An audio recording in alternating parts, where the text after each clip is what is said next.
మాకు అత్యంత సన్నిహితులు ఒలీవా మినిస్ట్రీస్ కలదండి యూట్యూబ్ ఛానల్ వీక్షకులైన మా ప్రియులందరికీ లోకరక్షకుడును పాప విమోచకుడు అయిన యేసుక్రీస్తు వారి అతి పరిశుద్ధమైన ఘనమైన నామంలో గనులైన మీ అందరికీ ప్రభు పేరిట మరొకసారి శుభములు తెలియచేస్తూ ఉన్నాను. మా ఛానల్ని సబ్స్క్రైబ్ చేసుకుని మరి ప్రతిదినము ఇలాగూ దేవుని మాటలు వింటూ ఉన్నటువంటి మీ అందరికీ ప్రత్యేకమైన వందనాలు తెలియచేస్తూ ఉన్నాను. ఇంకెవరైనా సబ్స్క్రైబ్ చేసుకొని ఎడల సబ్స్క్రైబ్ చేసుకోండి, లైక్ చేయండి, మీ ఫ్యామిలీ మెంబర్స్కి అండ్ ఫ్రెండ్స్కి షేర్ చేయండి, తప్పకుండా కామెంట్ చేయండి. నేటి దిన వాక్యాన్ని చదువుకుందాము. 116వ సంకీర్తన 3వ చరణము. మరణ బంధకములు నన్ను చుట్టుకొని ఉండెను, పాతాళపు వేదనలు పట్టుకొని ఉండెను, శ్రమయు దుఃఖము నాకు కలిగెను. ప్రియులరా, ఆ భక్తుడు, ఆ కీర్తనాకారుడు మన వంటి స్వభావం కలిగినటువంటి వ్యక్తే, మనలాంటి మనిషే. ఇతడు దేవునిని అత్యధికమైనటువంటి రీతిలో ప్రేమిస్తూ ఉన్నాడు. మొదటి వచనము ఆ విషయాన్ని చాలా స్పష్టంగా తెలియచేస్తూ ఉన్నాడు. దేవునిని ఎందుచేత తను ప్రేమిస్తూ ఉన్నాడో తెలియపరుస్తూ 3వ వచనం వచ్చేసరికి తన జీవితం ఎలాంటి పరిస్థితుల గుండా ప్రయాణం అవుతుందో తెలియచేస్తూ ఉన్నాడు. ప్రియ దేవుని సంగమా, మనుషులమైనటువంటి మన ఆధ్యాత్మిక జీవితంలో ఎన్నో శ్రమల గుండా, ఎన్నో దుఃఖ పరిస్థితుల మధ్య, ఎన్నో వేదనల మధ్య, బంధకాల మధ్య ప్రయాణం చేయాల్సి వస్తుంది. ఒక్కొక్కసారి అలాంటి పరిస్థితుల మధ్య ప్రయాణం చేయాల్సి వస్తుంది. ఈ కీర్తనాకారుడు కూడా దేవునిని ప్రేమిస్తున్నటువంటి వ్యక్తే, దేవుని లేఖనానుసారంగా బ్రతుకుచున్నటువంటి వాడే, దేవుని ఆజ్ఞలను పాటిస్తున్నటువంటి వ్యక్తే. కానీ తన జీవితంలో ఆలోచన చేసినప్పుడు మరణ బంధకములు ఆయనను చుట్టుకొని ఉన్నాయి. ఎలాంటి పరిస్థితులు ఆయనను చుట్టుముట్టాయో చూడండి. పాతాళపు వేదనలు పట్టుకున్నాయట, శ్రమయు దుఃఖము ఆయనకు కలిగింది. నిజముగా ఇలాంటి పరిస్థితుల మధ్య ఒకవేళ మనం ఉండాల్సి వస్తే దేవునికి వ్యక్తిగతంగా ప్రార్థన చేయాల్సి ఉండగా, కానీ అనేక ప్రేయర్ టవర్స్ మన కొరకు ప్రార్థన చేసేటువంటి అనేక మంది సేవకులకు మనం మన ప్రార్థన అవసరతలను వాళ్ళకు తెలియచేస్తూ ఉంటాం. అయ్యా, మేము ఇలాంటి శ్రమలలో ఉన్నాము కనుక మా కొరకు తప్పకుండా ప్రార్థన చేయండి అని విజ్ఞాపనలను తెలియపరుస్తూ ఉంటాం. తెలియపరచడం మంచిదే, అది తప్పని నేను చెప్పడం లేదు. కానీ ఇక్కడ 4వ వచనము ఆలోచన చేసినప్పుడు, 4వ చరణాన్ని ధ్యానం చేసినప్పుడు ఆ భక్తుడు, ఆ కీర్తనాకారుడు అంటున్న శ్రేష్టమైన మాట, యెహోవా దయచేసి నా ప్రాణమును విడిపింపుమని యెహోవా నామమును బట్టి నేను మొర్రపెట్టి తిని. వింటున్నారా? శ్రమలలో, దుఃఖములో, వేదనలో తను జీవిస్తూ ఉన్నప్పుడు, తన ఆత్మీయ యాత్ర ప్రయాణం అవుతూ ఉన్నప్పుడు తనకు కలిగినటువంటి ఈ బంధకాలు కావచ్చు, వేదనలు కావచ్చు, శ్రమయు దుఃఖము, ఇరుకులు, ఇబ్బందులు మరి ఏమైనానూ కావచ్చు, ప్రియులరా, ఆయన దేవుని చెంతకు వచ్చాడు. దేవుని సన్నిధిని ప్రార్థన చేయడానికి నిశ్చయించుకున్నాడు. ఏ దేవుడైతే వాటిని విడిపించగలడో, ఏ దేవుడైతే వాటిలో నుండి రక్షించగలడో అలాంటి దేవునిని ఆశ్రయించినటువంటి ఒక ప్రార్థనాపరుడుగా ఇతని వ్యక్తిగత జీవితంలో దేవునిని ఆశ్రయించినట్లుగా ఉంది.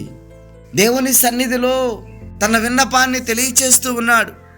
యెహోవా దయచేసి నా ప్రాణమును విడిపించు. అయ్యా, నా ప్రాణము పోవడానికి సిద్ధంగా ఉంది. చూడండి, ఎన్నో శ్రమలలో నేను కొట్టుమిట్టాడుతున్నాను. ఎన్నో వేదనకరమైనటువంటి పరిస్థితులు నన్ను చుట్టుకుని ఉన్నవి. వీటిలో నుండి బయటకు రావాలి అంటే నా వ్యక్తిగత జీవితంలో, నా జ్ఞానం వల్ల, నా తెలివితేటల వలన, నాకున్నటువంటి పరిస్థితుల వలన నేను బయటపడలేనయ్యా. నీవు నన్ను విడిపించగలవని నీ సన్నిధిలో నీ నామమున నేను ప్రార్థన చేస్తున్నాను అని ఆయన ఏ విషయమైతే చేశాడో ఆ విషయాన్ని మనకు బయలుపరుస్తూ ఉన్నాడు. నా వేదనకరమైన పరిస్థితుల మధ్య నేను ఉన్నప్పుడు నేను యెహోవా నామమును బట్టి ప్రార్థన చేస్తూ ఉన్నాను. ఎంత అద్భుతమైనటువంటి విషయం అండి. దేవాతి దేవుని సన్నిధిలో దేవునికి మనకు ఉన్నటువంటి వ్యక్తిగత సంబంధము, దేవునికి మనకు ఉన్నటువంటి ఆ మంచి రిలేషన్షిప్, దేవుని సన్నిధిలో దేవుడు తన మనసును మార్చుకుని, దేవుడు తన శాసనాన్ని సైతం మార్చుకుని మనలను విడిపించడానికి ఇష్టపడుతూ ఉన్నాడు. కనుక మానవులమైన మనము అనేక విషయాలలో తొట్టిల్లిపోతూ ఉంటున్నాం. ఈ దేవుడు కలిసి రాలేదని మరొక చోటికి, అక్కడ కూడా కలిసి రాలేదని మరొక చోటికి, అక్కడ కూడా కలిసి రాలేదని మరొక చోటికి, ఈ విధము చేత చాలా మట్టికి భక్తి చేస్తున్నటువంటి వారు తిరుగులాడుతూ ఉన్నారు.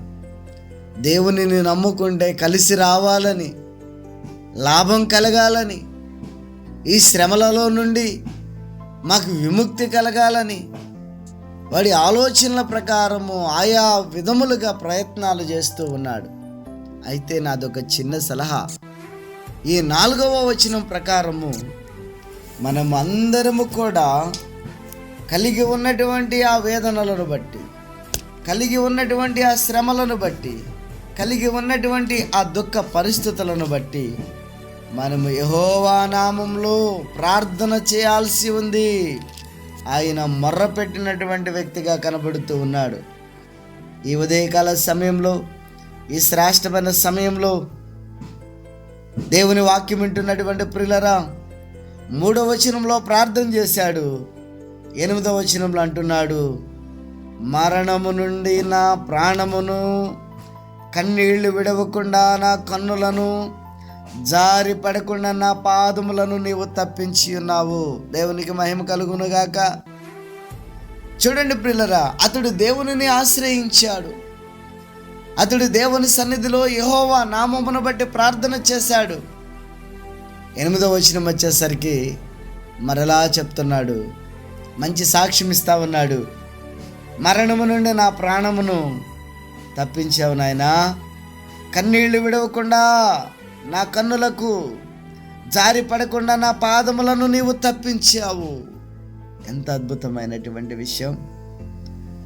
కనుక ప్రియ దేవుని బిడ్డలారా, ఈ ఉదయకాల సమయంలో దేవుని సన్నిధిలో ఉన్నటువంటి మనము, దేవుని మాటలు వింటున్నటువంటి మనము, మన వ్యక్తిగత జీవితంలో దేవాతి దేవుణ్ణి మనం ఆశ్రయించాలి. మరణ బంధకములు నిన్ను ఆవరించి ఉన్నాయా? మరణ బంధకములు నీకు సమీపంగా ఉన్నాయా? పాతాళ వేదనలు, పాతాళపు వేదనలు నిన్ను కొట్టిమిట్టాడేలా చేస్తున్నాయా? దుఃఖము, శ్రమయు నీ ఆత్మీయ జీవితాన్ని అల్లకల్లోలం చేస్తుందా? ఈ ఉదయకాల సమయంలో నీవు దేవునిని ఆశ్రయించగలిగితే దేవుడు గొప్ప విడుదలను నీ జీవితంలో ప్రకటిస్తాడు. విడుదల నాయకుడైనటువంటి ప్రభు అయినటువంటి దేవుడు మనందరికీ తన యొక్క కృపను మనకు విస్తరింపచేసి మనం ఉన్నటువంటి పరిస్థితుల మధ్య గొప్ప విడుదలను దేవుడు అనుగ్రహిస్తాడు. ఈరోజు దేవునిని ఆశ్రయించడం మర్చిపోతున్నాం ప్రియులరా. దేవుని సన్నిధికి రావడం మర్చిపోతూ ఉన్నాము. దేవుని సన్నిధిలో ప్రార్థన చేయడం మర్చిపోతున్నాము. దేవుని సన్నిధిలో మొర్రపెట్టడం మర్చిపోతున్నాము. పైగా ప్రార్థన చేయడానికి అనేకులను మన కొరకు ఏర్పరచుకుంటున్నాం. ఎంత బాధాకరమైన విషయమో చూడండి. ఈ కీర్తనాకారుడికి బాధ కలిగినప్పుడు, పరిస్థితులు అననుకూలంగా కనబడుతూ ఉన్నప్పుడు అతడు ప్రవక్తలను ఆశ్రయించవచ్చు.